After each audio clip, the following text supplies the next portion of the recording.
सहस्रजनी चरित्र, जो अब भी भारत में अपने अरबी नाम अल्फ लैला के प्रचलित बिगड़े हुए रूप अलिफ लैला के नाम से अधिक जाना जाता है, वास्तव में लोक कथाओं का ऐसा संग्रह है जिसकी लोकप्रियता का मुकाबला पंचतंत्र की कथामाला के अलावा और कोई कथामाला नहीं कर सकती। अरबी साहित्य इतिहास के लेखक प्रोफेसर आई निकलसन के कथनानुसार यूरोप वासियों में कुरान से भी अधिक जिस अरबी साहित्य को जाना जाता है वह अल्फ लैला ही है। अरबी में अल्फ का अर्थ है 1000 और लैला का अर्थ है रात। इस लिहाज से इस कथामाला का हिंदी नाम सहस्त्र रजनी चरित्र बहुत उपयुक्त अनुवाद है। प्रोफेसर निकलसन ने 10वीं शताब्दी ईस्वी के अरब लेखक और इतिहासकार मसूदी के हवाले से कहा है कि अल्फ लैला की कथामाला का आधार फारसी की प्राचीन कथामाला हजार अफसाना है। अल्फ लैला की कई कहानियां जैसे मछुआरा और जिन्न कमरुजमा और बदौरा आदि कहानियां सीधे हजार अफसाना से जैसी की तैसी ली गई हैं। निकलसन के अनुसार सबसे अधिक कल्पनाशील कथाएं यही हैं। शेष कहानियां जो अरब स्रोतों से आई हैं उनमें हास्यजनित मनोरंजन का तत्व अधिक है। निकलसन और मसूदी का अपना एक विशेष दृष्टिकोण हो सकता है। मेरे विचार से जिसे इन लोगों ने कल्पनाशीलता का नाम दिया है वह जादू टोने के बल खड़ा हुआ कल्पना का महल है। जिन अरब स्रोतों की कहानियों को इन लोगों ने हास्यात्मक मनोरंजन कहा है, मेरे विचार से वे आधुनिकता के अधिक समीप हैं। यह सही है कि उनमें मानव मन की किन्हीं गहराइयों के दर्शन नहीं होते, किंतु उनमें मिलने वाले उन्मुक्त वर्णन में हमें तत्कालीन समाज की जो झलकियां मिलती हैं वे उस समय के सामाजिक जीवन और सामाजिक मान्यताओं का अच्छा दिग्दर्शन कराती हैं। मैं इस पर बाद में कुछ कहूँगा। यहाँ मुझे सिर्फ यही कहना है कि जादू टोने का सहारा पुराने कथाकार केवल इसलिए लिया करते थे कि स्वाभाविक वातावरण में श्रोताओं के कौतूहल को कायम रख सकें। ऐसा मालूम होता है कि पुराने ईरानी कथा साहित्य का लगभग पूरा आधार ही जादू टोने पर स्थापित है। फिरदौसी के शाहनामे में, जिसे एक प्रकार से प्राचीन ईरान का इतिहास कहा जा सकता है, अच्छे खासे अनुपात में अलौकिक बातें पाई जाती हैं, जैसे जुहाक के कंधों पर सांप निकल आना, रुस्तम के पिता जाल का एक काल्पनिक पक्षी सीमुर्ग द्वारा पालन पोषण, रुस्तम की देवों राक्षसों से लड़ाइयाँ आदि। हजार अफसाना की आधार कथा वही है जो अल्फ लैला में ज्यों की त्यों ले ली गई है। यह कथा है, एक बादशाह अपनी रानी के व्यभिचार को देखकर संन्यास ग्रहण का निर्णय लेता है और इस निर्णय को तभी बदलता है जब उसे और उसके भाई को एक जिन्न की रक्षिता स्त्री अपने साथ संभोग करने के लिए विवश कर देती है। इसके बाद वह बादशाह वापस आकर रानी को मरवा देता है और बाद में यह नियम बना लेता है कि रोज शाम को एक कन्या से विवाह करे और अगली सुबह उसे मरवा दे। अंत में उसी के मंत्री की बेटी मलिका शहरजाद बादशाह से विवाह करती है और 1000 रातों तक मनोरंजक कहानियां कहकर अपनी मृत्यु टालती रहती है, और इस काल के अंत तक बादशाह का हृदय ऐसा बदल जाता है कि वह न केवल मंत्री कन्या को जीवित रहने देता है बल्कि अपना रोज शादी कर अगली सुबह रानी को मरवाने का नियम भी छोड़ देता है। कुछ कहानियों में, विशेषतः उनमें जो खलीफा हारू रशीद के नाम के साथ जुड़ी हैं, इतिहास और जादू टोने को ऐसी दिलचस्प सूरत में मिला दिया गया है जिसमें आम लोगों की कहानी में दिलचस्पी बढ़ जाए। हारू रशीद 787 ईस्वी में खलीफा बना और 808 ईस्वी में मर गया। उसने वजीर जाफर बर्मकी को 783 ईस्वी में अपना पूर्ण विश्वस्त बनाया और 803 ईस्वी में मरवा भी दिया। लेकिन अल्फ लैला के कथाकारों के लिए हारू के काल का यही 7-8 साल का जमाना सबसे अधिक महत्वपूर्ण है। निकलसन के कथनानुसार अल्फ लैला की अंतिम कथाओं की रचना मिस्र के ममलूक खलीफाओं 1250 से 1517 ईस्वी के काल में हुई है। स्पष्ट है कि अंतिम कहानियों ही में, जो हारू रशीद के 400-500 बरस बाद रची गई हैं, हारू का उल्लेख है। यह भी संभव है कि इस काल में पुरानी कथाओं को और रोचक बनाने के लिए उनमें हारू रशीद जोड़ दिया गया हो। बहरहाल ये कहानियां लोक कथाओं के अलावा कुछ नहीं हैं। प्राचीन काल ही से मुस्लिम इतिहासकार इतिहास रचना कर रहे थे, किंतु लोक कथाकारों को इससे कुछ लेना देना न था।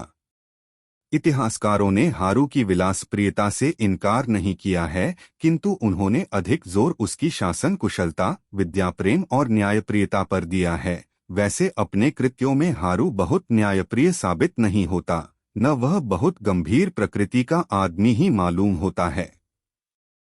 लोक कथाकारों को उसके विद्याप्रेम और कलाप्रेम से इतना ही सरोकार है कि वह संगीतज्ञों को प्रश्रय देता था।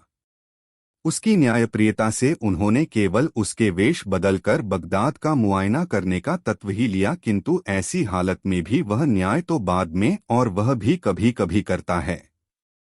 पहले तमाशा देखता है और तमाशों में भाग लेता है, यहाँ तक कि कभी कभी अपमानित भी होता है। हारू रशीद की बड़ी बेगम जुबैदा थी। वह ऐतिहासिक तथ्य है, किंतु अल्फ लैला में हारू से संबद्ध पहली कहानी में जुबैदा का जो वर्णन किया गया है, उसमें वह विवाह के पहले अच्छी खासी जादूगरनी के रूप में उभरती है, जिससे एक बार खलीफा की जान को भी खतरा पैदा हो जाता है। यह दूसरी बात है कि बाद में वह मामूली रानियों की तरह सिर्फ महल के अंदर ही षड्यंत्र कर पाती है, और जब खलीफा को इसका पता चलता है तो वह यद्यपि उसे मरवाता नहीं, लेकिन उसका जी कुढ़ाने के लिए उसकी सौत ले आता है और वह इस स्थिति में समझौता कर लेती है। ऐतिहासिक तथ्य इससे बिल्कुल अलग हैं। जुबैदा का विवाह राजघरानों के साधारण विवाहों जैसा ही था। उसे महल के अंदर दासियों के विरुद्ध षड्यंत्र करने की फुर्सत ही नहीं थी। वह शासन के संचालन में भी अपना प्रभाव रखती थी। जाफर बर्मकी को हारू ने उसी के भड़काने से मरवाया था। जाफर को प्राणदंड दिए जाने का अल्फ लैला में कहीं उल्लेख नहीं है। इस ठेठ राजनीतिक घटना से कहानी की लोकप्रियता, रोमांचकता खत्म हो जाती। अब यह देखिए कि अल्फ लैला से हमें मध्यकालीन पश्चिम एशिया के जीवन की कौन सी झलकियां मिलती हैं। चूंकि यह लोक कथाकारों की रचनाएं हैं, इसलिए इनमें उस राजनीतिजन्य कृत्रिमता की संभावना नहीं है जो राज्याश्रित विद्वान इतिहासकारों के लिए आवश्यक हो जाती है। अतएव ये वर्णन अधिक विश्वसनीय हैं। सबसे पहले निगाह जाती है धार्मिक विश्वासों पर। कथाकार और श्रोता दोनों मुसलमान थे, इसलिए हर जगह इस्लाम का प्राधान्य दिखाई देता है। हिंदुस्तान के वर्णन में सारा समाज मुसलमान दिखाई देता है, यहाँ तक कि बंगाल यंत्रचालित घोड़े की कहानी में भी, जिसे हिंदुस्तान से अलग समझा गया है, राज परिवार मुस्लिम ही है और संभवतः प्रजा में भी गैर मुस्लिम लोग लगभग नहीं के बराबर हैं। हाँ, श्रीलंका में सिंदबाद की कथा तथा एक आध जगह और मूर्ति पूजकों का उल्लेख जरूर मिलता है। ज्ञातव्य बात यह है कि इन कहानियों में अरबों तथा मूर्ति पूजक लोगों में कोई संघर्ष नहीं दिखाई देता। इसका एक संभव कारण दक्षिण भारत में अरबों का प्रवास हो सकता है। उत्तर भारत में मुस्लिम आक्रमण तुर्किस्तान और अफगानिस्तान ही से हुए, जिनका अरब मानस पर संभवतः कोई प्रभाव नहीं पड़ा। दोनों जातियों में राजकीय स्तर ही पर सही, पूर्ण सहयोग और सौहार्द दिखाई देता है। कहानियों के मुसलमान नायकों का धार्मिक संघर्ष केवल अग्निपूजकों से होता है। मुसलमान राजाओं के राज्यों में भी अग्निपूजक दिखाई देते हैं, जो अपने आराध्य देव अग्नि को मुसलमानों की बलि देते हैं, और तारीफ की बात यह है कि मुस्लिम शासकों को इसका पता भी नहीं चलता है, क्योंकि ये अग्निपूजक यह काम बहुत गुप्त रूप से करते हैं। हाँ, उनका अपराध ज्ञात होने पर उनको जबरन मुसलमान बना लिया जाता है। अग्निपूजक उस काल में केवल जरथुस्त्र मतावलंबी पारसी ही थे। उक्त धर्म में नरबलि का कहीं विधान नहीं है। यह बात जरूर है कि 13वीं-14वीं ईसवी शताब्दी में अग्निपूजक जहां भी थे वे मुसलमानों को, जिन्होंने उन्हें अपना देश छोड़ने को विवश किया था, बहुत ही नापसंद करते थे और उनसे कोई सामाजिक संबंध नहीं रखना चाहते थे। यह भी याद रहे कि सारी धार्मिक कट्टरताओं के बावजूद ईसाइयों और यहूदियों के मुसलमानों से व्यापारिक संबंध थे और ये लोग मुसलमानों के बीच घुलमिल कर रहते थे। मुसलमान भी अन्य धर्मावलंबियों की अपेक्षा ईसाइयों और यहूदियों को उनके एकेश्वरवाद और दैवी ग्रंथ पर विश्वास किताब होने के कारण अधिक क्षमय समझते थे। अग्निपूजकों को इसी अलगाव के कारण आम मुसलमानों ने अपनी कल्पना में बहुत नीची जगह दी थी और उनकी दुष्टता की कहानियां गढ़ ली थीं। हबशियों का जहां भी उल्लेख आया है, गुलामों ही के रूप में आया है। इसमें आश्चर्य की कोई बात नहीं है। 19वीं शताब्दी के मध्य तक अफ्रीका वासियों को सारे संसार में इसी रूप में देखा जाता था। साथ ही उन्हें बड़ा ओछा भी दिखाया गया है। जाफर का गुलाम, जिसे खाने पीने की कोई तंगी नहीं हो सकती थी, बालक के हाथ से सेब छीन कर भागता है। जल्लाद का काम करने के लिए भी हबशी रखे जाते थे। ताज्जुब की बात यह है कि व्यभिचारिणी स्त्रियों की कामपिपासा शांत करने के लिए भी हबशी ही प्रयुक्त किए गए हैं। यूं तो गोरे रंग के गुलाम भी बाजारों में खूब बिकते थे, किंतु बेगमों को हबशियों के अलावा कोई पसंद ही नहीं आता था। यहाँ तक कि एक कथा मछुआरा और जिन्नत में परम शक्तिशालिनी जादूगरनी मलिका अपने हबशी गुलाम पर ऐसी आसक्त दिखाई गई है कि उसकी लगातार खुशामद किया करती है और उस गुलाम के घायल और बोलने से लाचार होने पर बरसों तक उसकी शुश्रूषा करती रहती है। इसका कारण केवल यही नहीं मालूम होता कि हबशी लोग आम अरबों से शारीरिक रूप से अधिक पुष्ट होते थे। इसकी जड़ में यह बात दिखाई देती है कि कथाकार को जहां भी किसी स्त्री की दुष्टता को उभारना होता है वहीं उसका संबंध किसी हबशी से करा दिया जाता है, क्योंकि तत्कालीन अरब समाज में हबशियों को नरपशु से अधिक नहीं समझा जाता था। जहां मधुर प्रेम संबंध दिखाए गए हैं, वहां मुसलमान शहजादों या धनाढ़ लोगों की भी नमाज दिखाई गई है, किंतु आम लोगों और निर्धनों की नमाज का उल्लेख नहीं के बराबर है। यह स्थिति आज की स्थिति से भिन्न है, क्योंकि आज मुसलमानों में नमाज के पाबंद गरीब ही अधिक दिखाई देते हैं। हज का उल्लेख भी कहानियों में एक आध जगह ही प्रकारांतर से हुआ है। उसका कोई विवरण नहीं दिया गया है, जबकि शाही महलों और जादू के महलों की सजावट के वर्णन में पृष्ठ के पृष्ठ रंग दिए गए हैं। हाँ, एक इस्लामी विश्वास जरूर उभर कर आता है।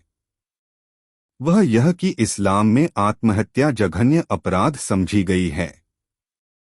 कई कहानियों में नायक निराश होकर आत्महत्या की बात सोचता है, फिर इसे घोर पाप समझकर रुक जाता है। यह इस्लामी मान्यता कथा के प्रवाह को आगे बढ़ाने में बड़ी सहायक सिद्ध हुई है और इसीलिए इसका खूब सहारा लिया गया है। किंतु इस्लामी मान्यताओं ने मदिरापान पर कहीं रोक नहीं लगाई। राजा हो या रंक, अगर उन्हें पेट भर खाने को मिलता है तो कुछ देर बाद शराब जरूर पीते हैं। शराब के साथ अनिवार्य रूप से फल और मिठाई खाने का रिवाज भी आम है। हर सम्मानित अतिथि का स्वागत सामिश भोज्य पदार्थों और फिर मदिरा से किया जाता है। इस्लाम में शराब और हर तरह के नशे की मनाही है, किंतु यह धार्मिक निषेध किसी कहानी में प्रकारांतर से भी उल्लिखित नहीं हुआ है। तत्कालीन मुस्लिम समाज स्पष्टतः ही मद्यपान को बुराई समझना छोड़ चुका था। इसी तरह कोई हंसी खुशी का मौका नाच गाने के बगैर नहीं होता। बादशाहों और खलीफाओं के यहाँ तो यह दैनिक कार्यक्रम में शामिल है ही। आम लोग भी जहाँ खुशी मनाते हैं वहाँ नाच गाना जरूर होता है, और इस सिलसिले में इस बात का जिक्र तक नहीं होता कि इस्लाम ने नृत्य, संगीत, कविता, ईशभक्ति के काव्य के अतिरिक्त आदि का निषेध किया है। सामाजिक प्रतिष्ठा के प्रथम सोपान पर स्वभावतः ही बादशाह, शहजादे और वजीर दिखाई देते हैं, लेकिन उसके बाद व्यापारियों ही का नंबर आता है। बड़े व्यापारी, विशेषतः जौहरी, तो अति प्रतिष्ठित हैं ही मामूली व्यापारी भी और लोगों से अधिक प्रतिष्ठित हैं। इसे मध्य पूर्व के सारे सामाजिक जीवन की विशेषता समझना चाहिए। समुद्री व्यापार का महत्व स्थलमार्ग के व्यापार से भी अधिक है। सभी जहाजों के कप्तान बादशाहों की दृष्टि में भी प्रतिष्ठित हैं। व्यापारी वर्ग को अतिशय ईमानदार माना गया है।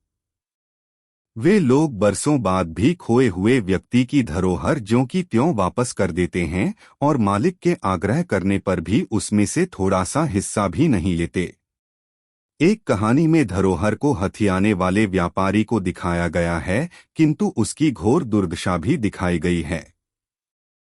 इसके विरुद्ध पुलिस वालों और अन्य राज कर्मचारियों को कहीं भी ईमानदार नहीं दिखाया गया है। वे तभी तक ईमानदारी से काम करते हैं जब तक तात्कालिक दंड का डर रहता है।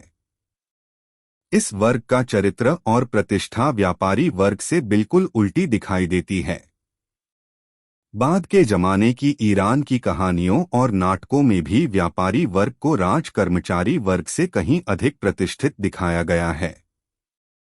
यह मान्यता भारत के सामंती काल के समाज की मान्यताओं से बिल्कुल उल्टी है। हाँ, सारे संसार के सामंती समाजों की भांति मध्य पूर्व के सामंती समाज में भी मजदूरों, हस्तशिल्पियों आदि का मान बहुत कम है, यानी गुलामों से कुछ ही अधिक है। प्राकृतिक तथा अन्य दृश्यों में पहाड़ों, नदियां, वनों आदि का उल्लेख तो हर देश की कथाओं में है, किंतु अल्लफ लैला में जिस प्रकार से हर कहानी में बागों, नहरों और पालतू जानवरों और चिड़ियों का वर्णन है, उससे यह मालूम होता है कि ये चीजें उस जमाने में वहां आम लोगों की पहुंच के अंदर थीं, यानी वे लोग इन चीजों के बारे में इतना जानते थे कि उनके विशद वर्णन से आनंद उठा सकें। शहरों की सूरत ऐसी ही दिखाई देती है जैसी मध्य युग में हर देश के शहरों की थी। तंग गलियों में मामूली मकानों के साथ साथ बने हुए भव्य भवन, जिनके बाहरी दरवाजों पर कोई शान शौकत नहीं दिखाई देती, इन शहरों की विशेषता है। भारत के वाराणसी तथा अन्य पुरानी बस्तियों में भी शहरों की ऐसी ही सूरत दिखाई देती है। हास्यात्मक कथाओं में हास्य अधिकतर बादशाहों और सामंतों के आम आदमी की मूर्खताओं पर हंसने या अपने मनोरंजन के लिए उन्हें बेवकूफ बनाने तक ही सीमित मालूम होता है। शिष्ट हास्य इन लोक कथाकारों की पहुंच के बाहर मालूम होता है। वास्तव में यह कथामाला किसी सर्वमान्य रूप में नहीं है। कई संग्रहों में कई ऐसी कहानियां हैं जो अन्य संग्रहों में नहीं हैं। ऐसा मालूम होता है कि यूरोपियनों या उनके प्रभाव में आने वाले अन्य लोगों ने ऐसी अजीब अजीब कहानियां गढ़कर इसमें शामिल कर दी हैं, जो दूसरी कहानियों के मिजाज से मेल नहीं खाती। इन लोगों ने शायद यह समझ लिया है कि कोई भी कामुकतापूर्ण घटना अल्फलैला में चल जाएगी। प्रस्तुत संग्रह में केवल सर्वमान्य कहानियां दी गई हैं, यद्यपि उनका ऐसा संक्षिप्तीकरण नहीं किया गया है जो कहानी को कथानक तक सीमित कर दे, क्योंकि लोक साहित्य का मूल्य उसके कथानक में नहीं, उसके वर्णन में निहित होता है।